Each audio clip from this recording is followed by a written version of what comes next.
Order! Order! You are an incorrigible delinquent at times. Behave yourself, man!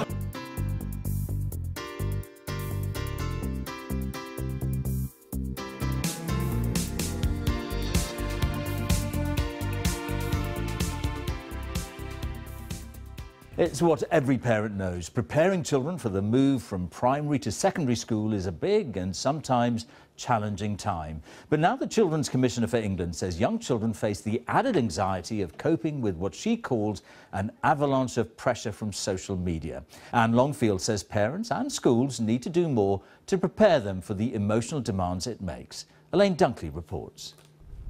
For many young people, social media is at the centre of their lives. Following, sharing and posting, part of growing up in a digital age. But for some children, it's a steep and difficult learning curve. I made music, I posted it, I expressed how I felt, so I got a lot of hate and backlash from that. James was 12 when he first started posting images of himself online. Negative comments have had a huge impact on his self-esteem. And I wasn't like the average boy who played football every lunchtime, and I'd like to dance, I'd love to sing, and I'd love to act, so I got a lot of backlash from that and loads of like harsh comments in the section. How did that make you feel? Trapped, alone, because I'm kind of like a confident person and I don't really like to tell people stuff, so I was kind of like suffering in silence for a long time. I use Snapchat and Instagram. James is keen to share his experience and is now an anti-bullying campaigner. Today's report, Life in Likes, highlights that the way children use social media changes as they go from primary school to secondary, from playing games on family devices to often having their own phones. As their world expands, there is pressure to fit in. Going into secondary school, you're surrounded by lots of new people who you don't know, and you want to impress them by showing them your social media, show them how great you are and how good of a person that you are. My mum checks my phone quite regularly. She checks my Instagram and things and like my messages to see like if I'm behaving myself. Going from primary school to secondary school can be a huge transition for a number of reasons. But today's report highlights the need to help young people cope with the realities of social media. I would like government to introduce compulsory digital literacy in all schools for years 6 and 7, the top of primary school, the first year of secondary school, to help children anticipate what this means, to help build their resilience and to help empower them to be more in control in their own social media accounts.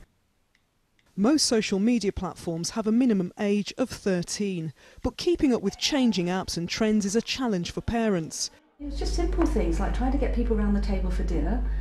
The amount of times I was having to call people down because they were all on their phones. These mums have started a project in primary schools in Kent to make children understand it's okay not to be online. The possibility of feeling rejected is, you know, kind of there all the time, which is a really sad thing at such a vulnerable age. Today's report warns the challenges are many. Increasing pressures to be popular needs earlier intervention to ensure children are emotionally prepared for life online. Elaine Dunkley, BBC News. We've all met adults who are worryingly addicted to social media and the sense of self-worth they derive from it. So how much more concerned should we be when it comes to children? Well, the Children's Commissioner for England, Anne Longfield, is very worried about those leaving primary school who can end up craving acceptance via likes and positive comments online. Publishing a study on social media use of 8 to 12-year-olds, she concludes that schools need to help the pre-teens prepare for the emotional assaults they'll endure on social media when they're in secondary school. There is an enormous change in the use of social media from something that is fun and friendly and part of family life when they're younger to an absolute cliff edge when children go to secondary school, which we know is one of the most pressured times for children as they start to learn what the new environment is about, where they have an avalanche of pressure from social media. Suddenly the whole new peer group has a phone in their hand and has access to social media as part of that. Well, she thinks parents need guidance on handling this as well as schools, by the way. But before we talk about how to best help young people navigate social media, let's hear from them. We sent Katie Razzle to a girls' state secondary school in South London today to talk to some 11 and 12-year-olds. Their school has a strict ban on phones, but for a conversation about phones and what these students, who only started secondary last term, do with them, the rules quite fairly went out the window. Does everyone in your class have a smartphone? Yeah. Yes. I got it when I was 10 because my mum will think I'm suitable for it because I'm nearly a teenager. As I got into year 6, I started having Instagram, Snapchat and things like that. So then, yeah. Why did you want them? I think it's because everyone else had it and I just felt like, oh, that looks cool, I really want that too. And you're supposed to be 13 to have them? Mm-hmm.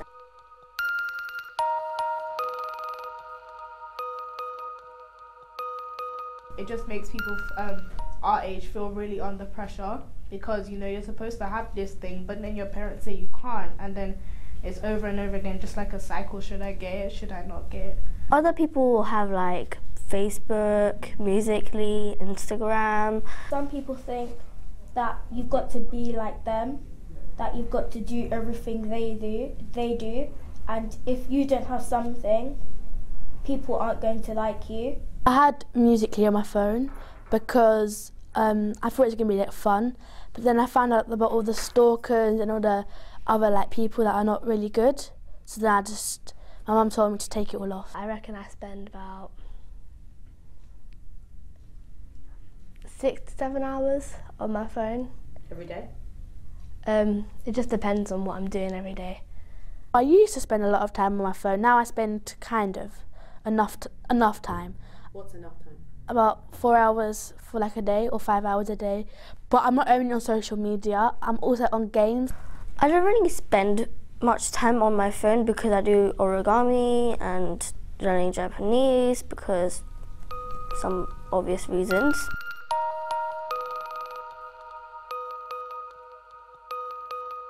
What does getting a like mean? You get popular. Popularity. It means, you know, I'm appreciated, people like me. I don't really have the social media that gets me likes, but my other friends do care about getting likes. When I observe my friends having all them likes, they go like they've just won the lottery. They are like ecstatic and then they run around and like, oh, I got a like. And for them it means the whole world. And do you think it can be damaging to people? Yeah, because for example, Instagram, there's something like the perfect image and the perfect body, and people can change that. They can start to not eat anything or start to change the way they look or, you know, do things without their parents knowing, and it's damaging.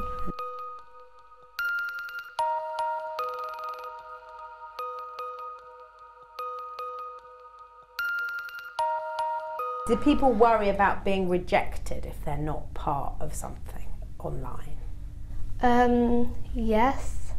It depends who it is, because some people feel like if I don't get added to this certain group, then you're not really part of like anything and you feel like excluded from everyone. People go out of their way to try and make themselves look like the perfect image because that's what they've seen someone like a celebrity and they're like, oh, they're perfect and I want to be like them. So they go out of their way to try and make themselves look like them in speech or in appearance or even in personality. Sometimes two people are having an argument on what's happening, loads of people just go on one person's side and then that other person feels bad. And they get upset and they leave the group, and then people adding them back just to torment them. Like people bully people, but really, like they say, oh, you're not good enough. And yeah, that's what they say. Online? Yeah, online. And how does that make people feel? Sad.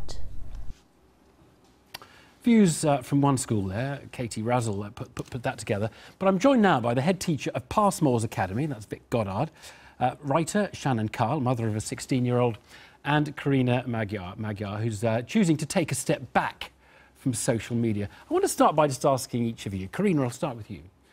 If I put a button here, and if you push that button, all social media disappears and is eradicated from everyone under 16, would you push that button? Everyone under the age of 16, yes. Would 100%. you? Why would you do that? because I think it has so many negative effects, and it's so time-consuming on their daily lives. So much time is wasted by under 16-year-olds spending time looking at their phone. So they can keep the internet and look things up on Wikipedia and the like, just the social media. Vic, would you? I'd push it as well. Really? Yeah, definitely. I think that the ability to communicate orally, the ability to present yourself is massively affected by the fact is that they communicate in that way, and I think it will limit their life chances. Now, obviously, that you can have both, but that takes parenting and balance. Well, we'll talk about what you do about it. We heard one pupil in that saying 6 hours a day on the phone. That's do you come across that? Yeah, of course. Yeah. I mean, if I ask my students at school where their school planner is, it may take them a while to find it. Ask them where their phone is, they'll know straight away. Shannon, would you push that button? Absolutely not, definitely not. I mean, I actually believe that it really can be a force for good, and I think that there's a lot of hysteria around this that's completely unnecessary. It's a little bit like in the 1960s when our grandparents' generation were really worried about the coffee shops coming up, and my dad's generation going to them. You know, actually, it was just something for teenagers, it was something for young people, and I think that it can do a force for good. I mean, they can make friends on social media, they can get advice that they wouldn't otherwise get. Of course, it can be a bit of a beast and it needs containing and it needs using responsibly, but ultimately, I think it's a fantastic thing. When I was a teenager in the 1990s, I was stuck in my bedroom thumbing through old copies of Just 17. That's all I had. I mean, Vic, I am struck by if kids are not being cruel this way or via that method, then they're going to be cruel in another method. And so maybe we do worry too much about It's about control, the vehicle. though. It's control.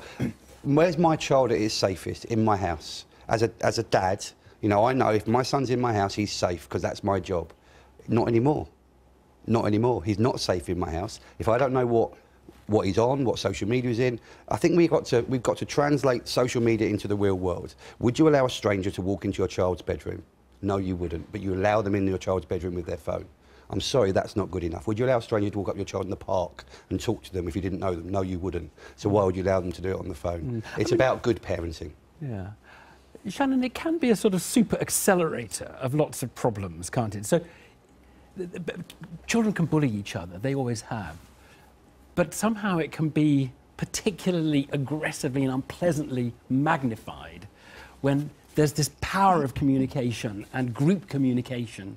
Is that not a problem? Of course it is, you know, and I wouldn't deny for a second that it was, but at the end of the day, on social media, you can block somebody. If you're getting bullied in a school playground, you have to see them every day at school, but on social media, it's actually quite easy to turn that off or turn those voices down or get rid of them.